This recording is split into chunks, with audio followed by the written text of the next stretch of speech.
Sveika, Indrė. Labas. Esi viena iš įkūrėjų šeimų stovyklų. Taip. Pati augini savo šeimą jau daug metų. Irgi vyriausiam tavo vaikui kiek metų? 25. 25. Tai va, 25, tai jau kiek? 26 metus kaip tavo šeima Ne, auga. daugiau. Šiais metais, daug, reikia greit suskaičiuoti, ar 28. Šiais metais 28 metai. Tai 28 metus augai šeimą. Kaip šiais laikais, tai sako, šeima tai vergovė. O kas tau šeima? Nes tu kuri šeimų stovyklas, jau 20 metų jas telki kitas šeimas. Tai kas tau yra šeima? Vergovė? Šeima tai turbūt labai gera, pirma mintis atėjusi, tai kad tai labai gera ugdykla, auginanti, grūdinanti, mokanti.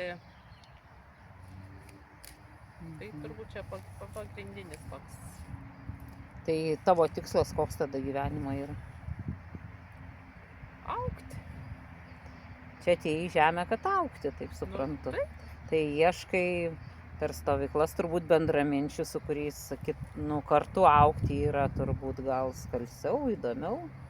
Tai vienas dalykas ir skalsiau, ir įdomiau, o kitas dalykas po vieną augti, tai tada net ir negali suprasti, ar aš čia augu, ar čia neaugu, kol neišeini į kelionę santykyje su kitais žmonėmis. Nes pats savo galiu būti labai gražus, protingas, nuostabus, o išėjus į kelionę, tai išlenda visos gražiosios ir negražiosios pusės. Tai ar į tas stovyklas, čia netoli Karmėlavos vyksta jos, Guldėnų apylinkėse, ar turi porom visi, porom ir po kiek vaikų turintis atvažiuoti? Nėra kriterijaus, nei kad ar porom, ar su kiek vaikų, ir ar vaikai dideli, ar maži. Tai nes net jeigu ir vienas šeimos narys atvažiuoja, tai jisai jau vis tiek tam tikrą derlių į namus parveža, nes vis tiek per tas 3 dienas, per tą savaitgalį, kažko žmogus vis tiek pasikeičia.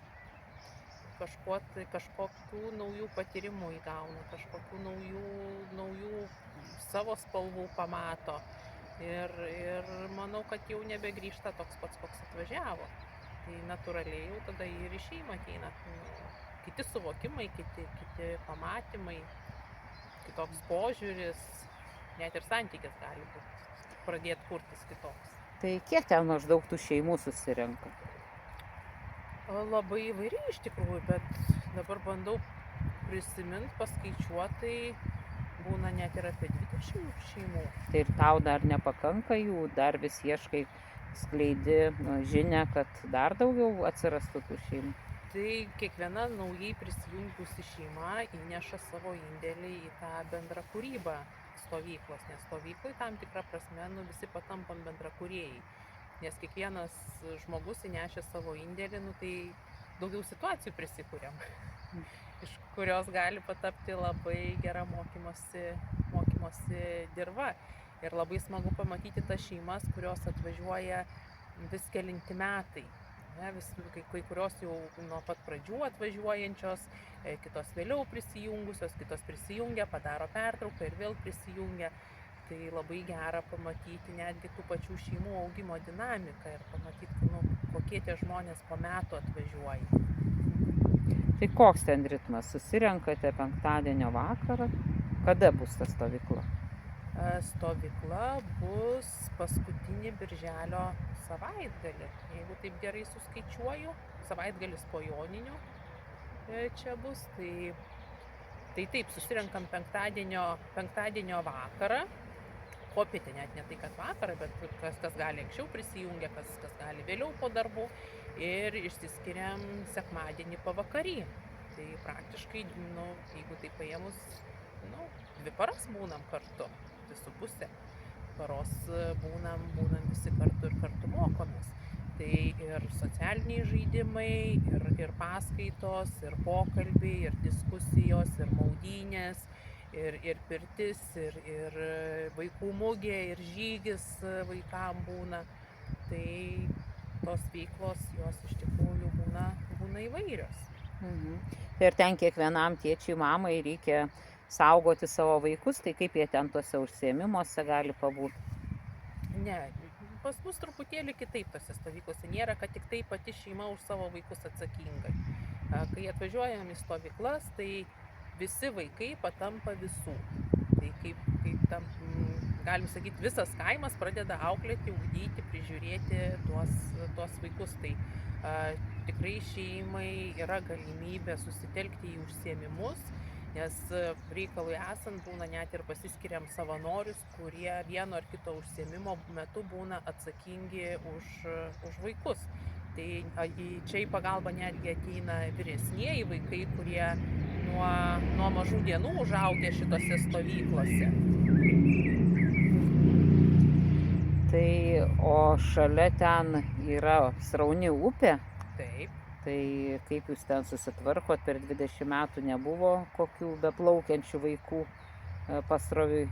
Ne, tikrai nebuvo, nes vandenyje yra labai aiškus susitarimai, labai aiškios taisyklės, su kuriuom susipažįstam, ir jeigu yra nesilaikoma, tai iš karto pasiveja disciplina ir labai aiškiai pasiskirstom, kuris žmogus už kurį vaiką atsakingas yra vandenyje, ir ta darna vandenyje yra užtikrinama. Tai tikrai nėra buvę per 20 metų kažkokių stiprių įvykių ar išgyvenimų.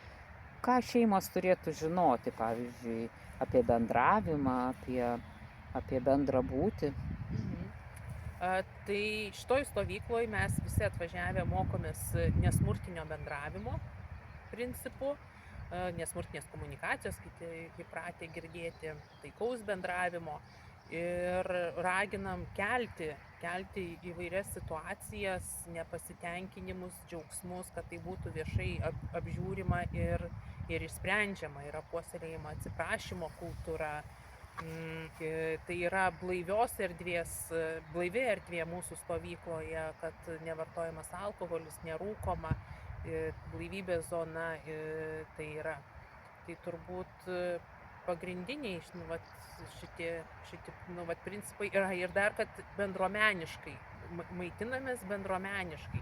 Tai reiškia, į tą vadinamą virtuvę sunešam visą tai, ką mes atsivežam, ir tiek užkandžiai, tiek pietus, pusryčiai, vakarienė yra gaminama bendruomeniškai ir valgome visi bendrai pagamintą maistą.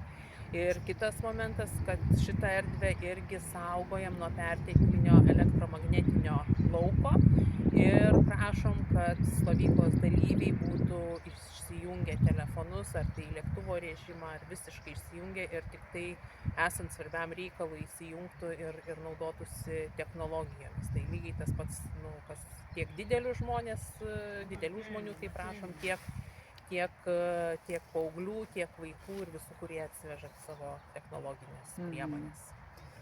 Tai tu dar paskutinį sakinį pasakyk, viešinant ir kviečiant, kad prisijungtų dar daugiau šeimos atstovų ar šeimų. Tai kviečiu prisijungti į šeimų stovyklas, kurias organizuoja Socialinės veiklos asociacija Šviesos kampelis ir Žalioji gamtos mokykla. Ir kurkime ryšius vieni su kitais ir su gamta. Ačiū.